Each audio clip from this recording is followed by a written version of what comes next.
মৰমৰ ছাত্ৰ ছাত্ৰীসকল, তোমালোকে অৱগত যে NMS পৰীক্ষা এটা হয় ক্লাছ 8ৰ, আৰু এই পৰীক্ষাটোৰ অনলাইন ইতিমধ্যে নটিফিকেশ্যন এটা আহিছে যে অতি সোনকালে যেটো অনলাইনটো হৈ যাব, যেটো অফিচিয়েল এপ হয় এই এপটোত আহিছে যে কামিং সুন বুলি আছে, মানে সোনকালে মানে অনলাইন এপ্লাই হৈ যাব।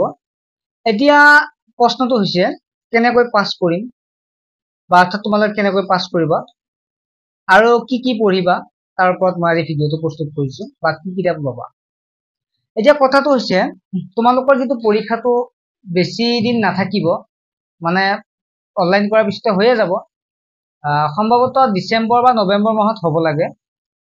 পৰীক্ষা যেতিয়াই নহওক কিন্তু আমি প্ৰিপাৰেচনটো কৰিবই লাগিব, আৰু যদি আমি 2 দিন মান যদি প্ৰিপাৰেচন কৰি ফেলে আমি যদি 48,000 টকা এটা পাওঁ, তেতিয়াহ'লে আমি 2-3 মাহ কষ্ট কৰাটো ইমান অসুবিধা নহব, হয় নে নহয়? তোমালোকতো মা দেউতা ইমান পঢ়াই আছে, গোটেই ইমান কষ্ট কৰি পঢ়ি আছে, তোমালোকে অলপ কষ্ট কৰাচোন যে পইচাটো পাৱে নেকি।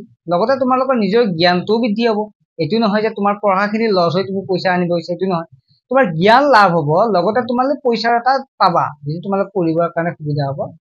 আৰু অলপ পইচাও নহয় আমাৰ কাৰণে 48,000 টকা মাহিলী বছৰি 12,000 টকাকে 4 বছৰ 48,000 টকাটো আমাৰ কাৰণে ইমান সৰু কথাও নহয়। এতিয়া তোমালোকৰ হাততে আছে 48,000 টকাটো পোৱা নোপোৱা, অৰ্থাৎ তোমালোকে যদি কষ্ট কৰা পাবা, যদি কষ্ট নকৰা নোপোৱা। মই এইটোৱে কৈছো তোমালোকে কষ্ট কৰিবা, কৰিব লাগিব বা কৰিবা তোমালোকে, সেইকাৰণে ভিডিঅটো চাইছা বা তোমালোকে অনলাইন কৰিম বুলি ভাবিছা। এতিয়া কি কি পঢ়িবা ছাত্ৰ ছাত্ৰীসকল? পঢ়িবৰ কাৰণে বা কি পঢ়িম, কেনেকৈ আগবাঢ়িম তাৰ বাবে চিন্তা কৰিবই নালাগে, কিয়নো 2-3 বছৰৰ পৰা মোৰ লগত জড়িত হৈ বহু ছাত্ৰ ছাত্ৰীয়ে পাছ কৰি আছে। লিষ্ট কিমান দিম, কিমান ছাত্ৰ ছাত্ৰীয়ে পাছ কৰিছে মোৰ হাততে লিষ্ট নাই। বহু ছাত্ৰ ছাত্ৰীয়ে পাছ কৰিছে, এতিয়াও গ্ৰুপ এটা আছে যোৱাবাৰ পাছ কৰা ষ্টুডেন্ট বিলাকৰ গ্ৰুপ, প্ৰায় 400তকৈ অধিক ছাত্ৰ ছাত্ৰী বৰ্তমান সময়ত গ্ৰুপটোত আছে, আৰু তেওঁলোকে এতিয়া 9ৰ ক্লাছো কৰি আছে। মই 9ৰ ক্লাছ কৰিব ইচ্ছা কৰা নাছিলো, অনলাইন ক্লাছ, কিন্তু তেওঁলোকে ইমান জোৰ কৰিছে 9ৰ ক্লাছো কৰিব লগা হৈছে, মই কৰিব লগা হ'ল। বৰ্তমান 9-10 দুইটাই কৰি আছো বাৰু। এতিয়া কথাটো হ'ল কি পঢ়িবা। তোমালোকৰ 2খন পেপাৰ থাকে, 2খন পেপাৰ এদিনতে হয়, আগবেলা আৰু পিছবেলা 2খন পেপাৰ থাকে। এই 2খন পেপাৰত তোমালোকৰ 90 মাৰ্কছকে থাকে, এখনত অৰ্থাৎ 90 নম্বৰকে থাকে। এখনক কোৱা হয় MAT পেপাৰ, য'ত মেণ্টেল এবিলিটি বস্তুবিলাক থাকে, য'ত তোমালোকক বুজাই দিম মই। এটা ত্ৰিভুজ এটা দিয়া থাকিব, 2টা বা 3টা ত্ৰিভুজ দিয়া থাকিব, তাত সুধিব ত্ৰিভুজ কেইটা আছে, এটা তেনেকুৱা এটা চিত্ৰ দিয়া থাকিব, ত্ৰিভুজ কেইটা আছে সুধিব, এটা চিত্ৰ ভেন ডায়াগ্ৰাম দিয়া থাকিব। এইবিলাক একো কথা নাই, একেবাৰে সহজ হয়। তোমালোকে মোৰ ভিডিঅ' বিলাক যে আগতে চাইছা তেতিয়াহ'লে গম পাবা, একেবাৰে সহজ হয়। মই ইমান সহজকে বুজাই দিওঁ যে ছাত্ৰ ছাত্ৰীয়ে বুজিয়ে পায়, গতিকে সেইটো চিন্তা কৰিব নালাগে। তোমালোকে যদি জইন হ'ব বিচাৰা তোমালোকে চিন্তা কৰিব নালাগে। তাৰপিছত নেক্সট হৈছে কিতাপ অৰ্থাৎ SAT পেপাৰখনৰ কাৰণে। SAT পেপাৰখন যিখন আছে তাত ছ'চিয়েল সায়েন্স থাকে, সায়েন্স থাকে আৰু মেথছ থাকে, একেবাৰে সহজ।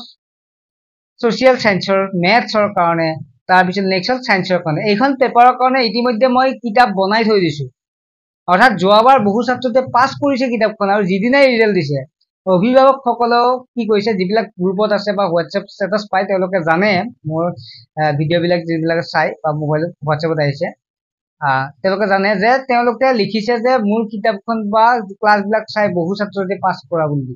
ভাল লাগে তেনেকুৱাকে, মোকতো একো নালাগে, হয় নে নহয়? পাছ কৰাৰ পিছত মই সুধিছো নেকি বোলে 48,000 পাইছা 12,000 মোক দিয়ে, সেইটো কোৱা নাই। মোৰ ভাল লাগে আৰু যে মই অলপ কষ্ট কৰিছো, কষ্টৰ ফলকেদি পাইছো। অৰ্থাৎ সকলো টিচাৰে সদায় বিচাৰে যে ল'ৰা ছোৱালী বিলাকে ভাল এটা ৰিজাল্ট কৰক, ভাল কৰক। ময়ো সেইটোৱে বিচাৰো, আৰু তেনেকুৱাকে যোনে নিবিচাৰে তেওঁ শিক্ষকে নহয়, অৰ্থাৎ শিক্ষক হ'বই নোৱাৰে। গতিকে মই সেইটো বিচাৰো, সেইটো কোৱা নাই। যে মই কৈছো তোমালোকে এইবাৰ যিসকল দিবা পৰীক্ষা, তোমালোকক মোৰ লগত জড়িত হ'ব পাৰিবা, জড়িত হৈ আগবাঢ়িব পাৰিবা। এতিয়া তোমালোকক মই ক'ম যে তাৰ আগৰ বছৰ কিতাপ প্ৰস্তুত কৰা নাছিলো, বহুত ছাত্ৰ ছাত্ৰীয়ে কৰিছিল, হাহাকাৰ কৰি গৈছিল, ভাল কিতাপ নাপায়, কমন চমন নপৰে, বহুত কিবা কিবি থাকে। বৰ ডাঙৰ কিতাপ এখন দিলে তেওঁলোকে 2 দিনত কেনেকৈ শেষ কৰিব, একদম বহুত থাকে। আৰু মই কমন কিছুমান বস্তু দিওঁ, যিখিনি পঢ়িবৰ সুবিধা, সোনকালে শেষো হৈ যায় আৰু ভাল মাৰ্কছ এটাও পাব পাৰে। আৰু পৰীক্ষা দি আহিয়ে কৈছা আপোনাৰ কিতাপৰ পৰা, ক্লাছৰ পৰাই আহিছে, আপুনি বুজোৱাবিলাকে আহিছে, ভাল লাগে এইবিলাক। গতিকে এতিয়া কেনেকৈ জইন হ'বা বা কেনেকৈ মোৰ লগত হ'বা। ইউটিউব চেনেলটো সাবস্ক্ৰাইব কৰিব লাগিব সাবস্ক্ৰাইবত কৰিলে ভিডিঅ' বিলাক দি থাকিম তেনেকৈ পাবা লগতে আৰু কিছুমান মই কি কৰো কিতাপখন পাবৰ কাৰণে এখন মোবাইলতে পঢ়িব পাৰি কিতাপখন পাবৰ কাৰণে মোক SMS কৰিব লাগিব যেটো WhatsApp নাম্বাৰ আছে এই WhatsApp নাম্বাৰটো SMS কৰিব লাগিব মাত্ৰ কিবা এটা একদম কম মাচুল এটা নিৰ্ধাৰণ কৰা হৈছে আৰু সেই কম মাচুলতে মই কিতাপখনো দি দিও আৰু লগতে এইবাৰ মই ক্লাছ বিলাকো কৰিম লাইভ ক্লাছ অনলাইন ক্লাছও কৰিম গতিকে বেছি পেমেন্ট কৰিব নালাগে মাত্ৰ 79 এটা ধাৰ্য কৰা হৈছে কিতাপখনৰ কাৰণে যেটো কষ্ট থাকে মোৰ লগত আৰু দুজন বন্ধু আছে গতে 79 কৰা হৈছে আৰু ক্লাছৰ নিৰ্ধাৰিত জনাই দিম বেছি নহয় কিতাপখনৰ ক্লাছ মিলি 199 মানতে মানে একদম ক্লাছ পৰীক্ষা শেষ নোহোৱালৈকে আমি ক্লাছ কৰিব চেষ্টা কৰিম বিশেষ মই ক্লাছ কৰিব চেষ্টা কৰিম গতে তেনেকুৱাকৈ জয়েন হ'ব পাৰিব গতিকে তেতিয়া হলে আৰু বেলেগ মাথা মাৰি থাকিব নালাগে এটা কথা তোমালোকে চোৱা যেতিয়া তোমালোকে নোটছ খিনি পোৱা পঢ়িবৰ কাৰণে অৰ্থাৎ মই নোটছ বিলাক দি থাকিম গ্ৰুপত লগতে পঢ়িব কি পঢ়িব লাগে যে কোৱা এজন মানুহ থাকে অৰ্থাৎ মই আছো তোমালোকৰ বাবে আৰু যদি তোমালোকে বুজি নোপোৱাখিনি যদি ক্লাছৰ জৰিয়তে বুজি পোৱা লাইভ ক্লাছৰ জৰিয়তে তেতিয়া হলে পাস কৰিব নোৱাৰা কাৰণটো কি আৰু ধৰাল মই 200 টকা এটা ধাৰ্য কৰিম 199 টকা আৰু এই 199 টকাৰ জৰিয়তে যদি তোমালোকে যদি 48 টকা পোৱা তেতিয়া হলে তোমালোক আৰু কিবা লাগে নেকি লগতে জ্ঞানটো পালাই পইচাৰো পালা জ্ঞানো পালা গতে সেই কাৰণে তোমালোকে জয়েন হলে হ'ব পাৰিবা নাম্বাৰটো SMS কৰিবা 9394628219 আৰু তোমালোকে পাস কৰিব পাৰিম বুলি ভালদৰে পঢ়িবা আৰু তোমালোকে পঢ়িবই লাগিব মই যিমান হেল্প কৰিব পাৰো কৰিমে ঠিক আছে পিছে কোনোবা যদি লব বিচাৰে এতিয়াৰ পৰা ক্লাছ বিলাক কৰিব লাগিব কাৰণ কিয় জানে কাৰণ বহু ছাত্ৰ ছাত্ৰীয়ে যদি দিব পৰীক্ষাটো গতে তেওঁলোকৰ আগত আমি পাব লাগিলে আমি অলপ ব্যতিক্ৰম ভাৱে কৰিবই লাগিব কাৰণ আমি বেলেগকেটো পঢ়িবই লাগিব তেতিয়াহে আমি পাম গতিকে সেই কাৰণে অনলাইন হ'বই সোনকালে অনলাইন হোৱাটো পিছৰ কথা আমি এতিয়াৰ পৰা যদি প্ৰিপাৰেচন কৰি যাও তেতিয়া হলে আমাৰ লাভান্বিত হ'ম গতিকে তোমালোকে যদি যোনসকলে লব বিচাৰে যেটো WhatsApp নম্বৰ দেখা পাইছা এই WhatsApp নম্বৰটো SMS কৰিব আৰু অতি WhatsApp নম্বৰ SMS কৰি তোমাৰ নামটো ক্লাছটো আৰু ডিস্ট্ৰিক্টখন লগতে তুমি NMS পৰীক্ষাৰ কাৰণে প্ৰিপাৰেচন কৰিম বা NMS ক্লাছ কৰিম বা কিতাপখন লাগে বুলি এটা SMS দিলে তেতিয়া মই কাৰণ বহুত SMS বিলাক আহি থাকে